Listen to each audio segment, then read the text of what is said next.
Permit me to start by saying a very big thank you for the organizers of the 10th Igbo Conference, themed A New Dawn, Rebirth, Renewal, Regeneration. This is a very important event and is one that every Igbo, irrespective of where you are in the world, should be part of. If not directly participating, every Igbo should also take notes on some of the issues that have been discussed because we are telling our history. As we normally say in journalism, that journalism is writing history in a hurry. But this one, we are telling our history. We are making efforts to try to capture issues, bringing the past to the present for the sake of the future. And that is very, very important because if you check out how we are losing so much of the stories that make us who we are today, how every generation that passes, every generation that dies off, die with their stories. And these are very rich history that should have ordinarily been properly captured, published, and left for generations yet unborn to go through so that they will be able to understand and know the ancient landmarks. I remember when I was age 14 and my local community then in Mbise, that was the last initiation into manhood I could still remember the real initiation into manhood as our ancestors did it. And that time we had this saying that dimba anaghị akọ ihe ọ matara n'ọgwụ. Ime was the initiation process. It took about 14 days to complete. And we went through so different aspects of the initiation process, from training to a manhood to learning life skills, going into the bush hunting and doing all sorts of things. But as they say that dimpa anaghị akọ ihe ọ matara n'ọgwụ. But the thing is that nobody was taking record. Nobody was itemizing some of the things we did. Nobody was capturing the process of the Imogu, of which by the time this current generation that are in their 60s and in their 70s, by the time they all go off, people in their 50s and in their 40s that participated that time won't be able to say this is what happened, this is what happened, this is what happened. But that's a very important cultural heritage that we shouldn't have lost. But we lost it because we don't record things the way it should be preserved.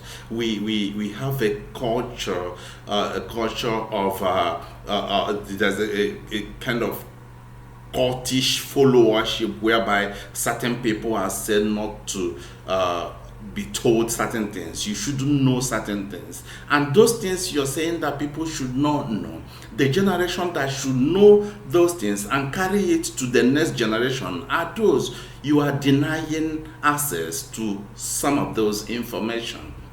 So during the time, that was in around 1984, 1985, we were initiated into manhood. The process of that initiation, today, nobody can come out and say, this is what should be done, this is what not should be done. But when you look at other cultures that pass through initiation, even in Europe, some cultures do have similar things. But all these things, even though they are not doing it this day, we are properly recorded. Those are the things that form the rich cultural heritage of a people. But for our own, we have this secrecy about it, that nobody, you should not talk about it, you should not let a woman know about it, you should not let any man that was not initiated to know about it. So who passes on the torch of some of these cultural practices from one generation to another generation? That reminds me of that interaction between the great Zulu king, Chaka Zulu, and one of the earliest Europeans that visited him. And while they were discussing, Chaka Zulu told the European that everything that Africa knows, the history, the culture, the tradition, is passed to the eldest man within the clan. Then the European asked Chaka Zulu that what if the eldest man within the clan dies? He said that before he dies, he passes it on to the next eldest man within the clan. But you see that this is what happened, say, about 18th century, 18th to 19th century. It is very unfortunate that same way we've been passing information, we've been passing knowledge of our culture is still the same way we are passing same knowledge of our culture after 200 years. And that is why when they say that when an elderly man dies in Africa, it is akin to the burning of a library. So at what time should we say, let's stop the burning of our library and let's face issues the way they are? Let us record, let us take records, let us publish our history, let us publish our heritage, let us keep it in a way that generations that are coming before us should be able to read and understand the ancient landmarks. And that's why I'm so grateful for this opportunity you've given me. I'm so grateful for this opportunity that you've given so many other people to participate, and so that we'll be able to see how we can collect some of these wonderful memories. We can information and knowledge about our culture, about our tradition, about our worldview, the Igbo worldview, and put it together for this generation and generation unborn. Thank you so much. As it is said that crisis defines generation. When you look at the Igbo, the history of Igbo land, you will discover that every generation passed through a certain crisis. 100 years ago, the land scarcity in Igbo land pushed a lot of young Igbo people, started pushing them outside Igbo land.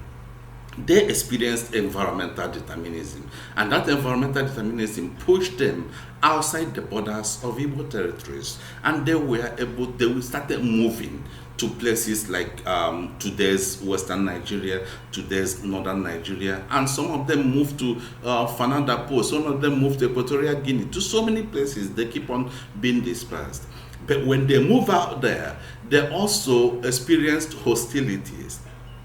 And the hostilities they experienced there pushed them to move, push them to start seeking environmental possibilism, which is, how can we protect ourselves from these challenges that we are facing?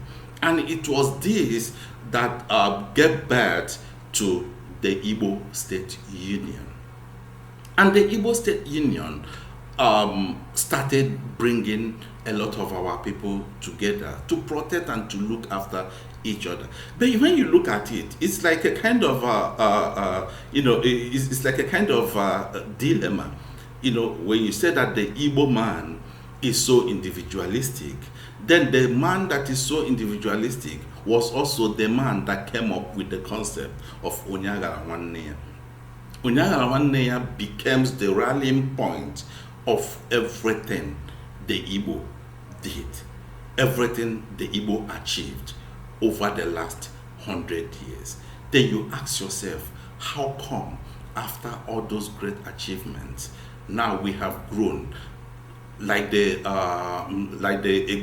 egu plant worm? When we were younger, we held the tree trunks very strong. But as we become bigger and stronger, we fell.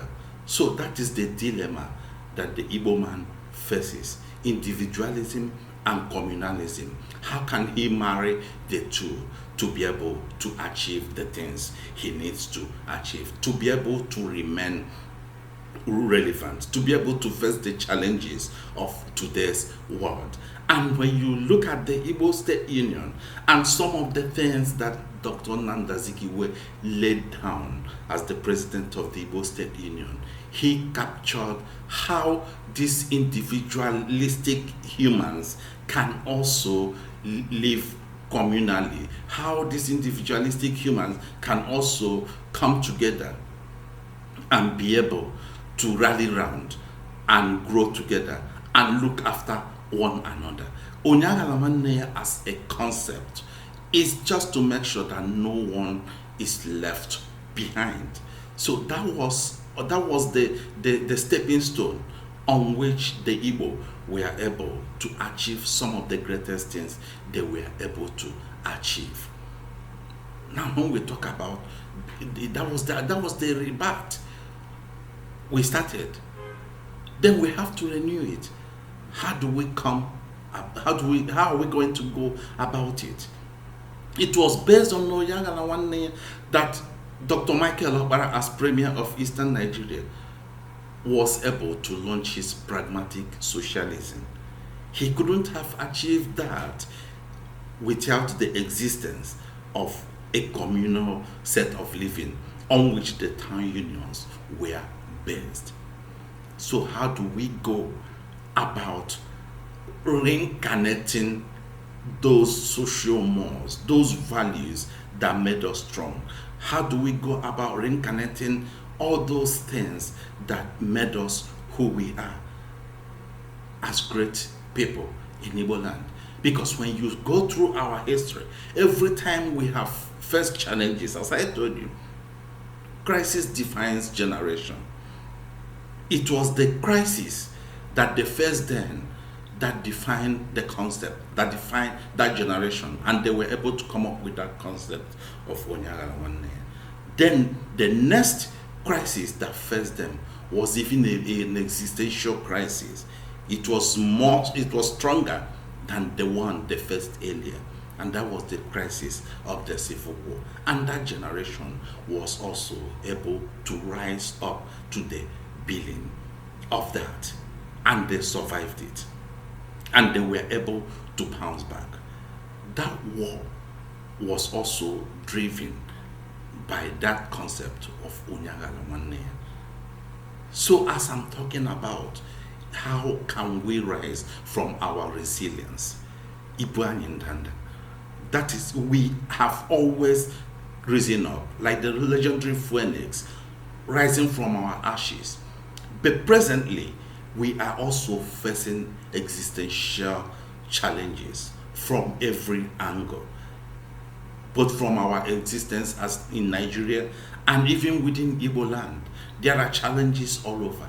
How can we regenerate? How can we regrow? How can we draw from the lessons of what we have done before? If we have practiced it before and it has worked, we can also practice it again. We can also try it again, and it will still work again.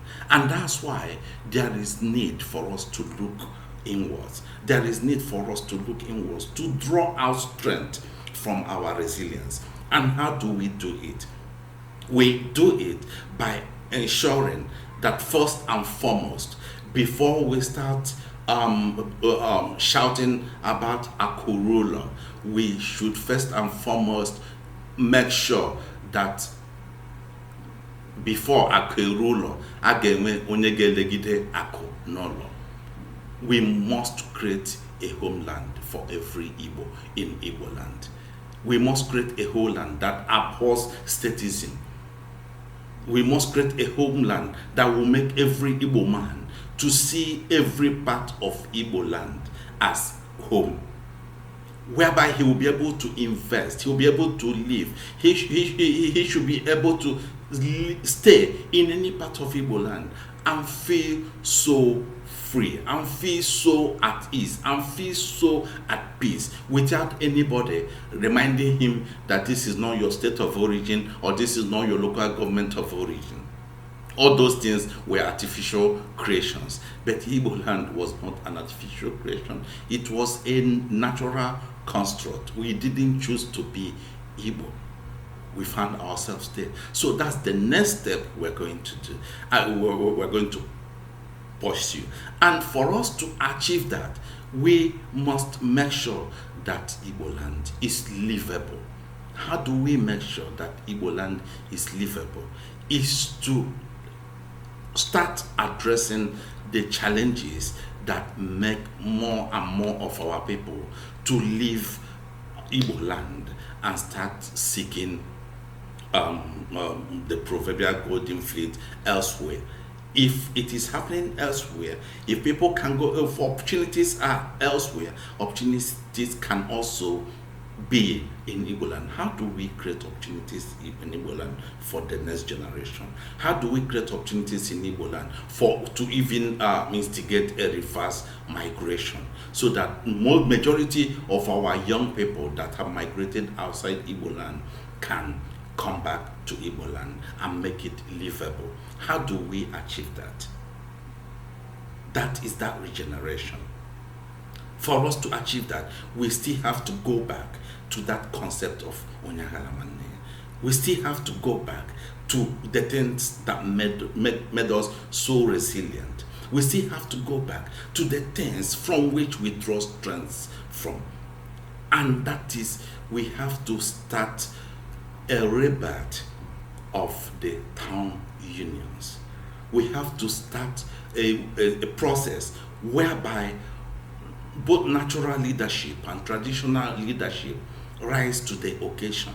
We have to start a process whereby even cultural unions within Igbo land will understand that they are no more there to drink and to eat, that they are there as not only as custodians, but they are there as constructors of new Igbo land, to reconstruct the new land for each and every one of us, so that we'll have a peaceful home.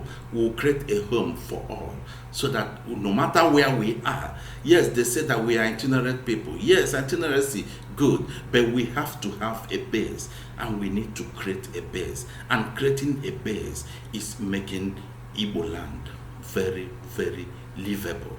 Let us try and see how we can change the narrative. If you check, it is only in Igbo land that you see men and women in above their 70s, in their 80s, living outside Igbo land. It's only in Igbo land that you see people, former this, former that, people of quality, former top government functionaries, captains of industries, living outside Igbo land. And because their presence are not within that geographical location, that's why every kind of character is rising to positions of leadership. Because when they look around, they don't see the quality of people who can call them to order. That's why they do whatever they do. And for us to start it, for us to say Aku must rule, we must also start a process of who is going to look after the Aku that is going to rule Olo. We must try and instigate that reverse migration, so that we'll find a situation whereby in the long run, when a young man graduates from any university in Igbo land, his first port of call should be one of the cities in Igbo land. Can we help and make Apa what it was in the 70s and the 80s? Make Onitsha what it was in the 60s, 70s and the 80s? Transform Enugu, transform Owerri, Abakaliki, Oka. Can we do it? If we are able to do this, then that regeneration has started. That regeneration cannot take place outside Igbo land. That regeneration must take root in Igbo land, and it must be based on that concept of Onyagalamanne, because the concept of Onyagalamanne was derived from the symbolism of Ikenga, which is the symbol of Igbo cultural unity. meaning that we are one. Wherever we are one. And that oneness is what will drive the regeneration. That is why, as Igbo people, we are highly resilient. But first and foremost, we must address the issues that are facing us presently, very existential issues.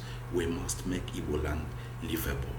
And after making Igbo land livable, then we move from there. Thank you so much for this opportunity, and I thank every other participant in this in this conference. It is my hope that we should be able to glean something from this conference to be able to achieve the things we want to achieve. Thank you so much.